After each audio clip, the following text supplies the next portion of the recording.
we got another question Yes. for you. This one from Sid in San Jose. Is this San Jose, California? Yes, it is. Yes, okay, it is. Sid Yep. wants to know, what is cash-on-cash return for a real estate investment? So that is an interesting question, Okay. and I know who Sid is because he has asked this question and many more. I'm not sure exactly how this one made it through to the radio show, but I'm so glad because it's such a great question. So cash-on-cash return for a real estate investment is your cash that you receive, your cash flow, your dollars that you receive from the investment as a percentage of the dollars you have invested. So let's just make it simple, and let's say you put $100 down. Now, you can't buy a property with $100 down, but let's just say you put $100 down on an investment, and let's say that investment paid you $10 back in return for the year. Okay. So that is your cash on cash. You invested $100. It doesn't matter what the value of the property is. It's the amount of cash you invested in the property, and it is the cash you received as a payment on that investment on an annual basis as a percentage of the cash invested. So in that case, $10 on a $100 investment is a 10% return. So your cash-on-cash return would be a 10% return in that particular situation. Now, we won't have time to get into these, but cash-on-cash return is only one of the 4 ways that you make money on an investment in real estate. So you have your cash-on-cash return, that's your cash flow. You have your appreciation, Alfie, which is as the value of the property goes up, you have more equity in the property. You have the principal reduction.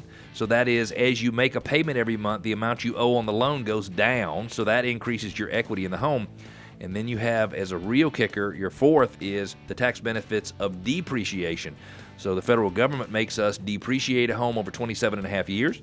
You take a non-cash expense of X number of dollars, which in most cases on a real estate investment is more than enough to offset your cash-on-cash return. So as you own the investment, you wind up getting basically tax-free, tax-deferred, let's call it, returns. All right, Cleve, this is from Dixon in Lawrenceville. And Dixon writes in and says, do I have to pay a portion of my buyer's closing costs to sell my home? So the answer is no. There's no mandatory requirement for you to pay any closing cost. I would advise you, Dixon, though, to understand what the average seller contribution was on a transaction in your neighborhood. If you're looking to sell your home and you'd like to know that information, you can reach out to us at yourmoveatlanta.com, and we can give you that information for your specific neighborhood. And I'm not saying just because you know it, but let's say the average is $3,500. I'm not saying just because you know it, you have to pay it.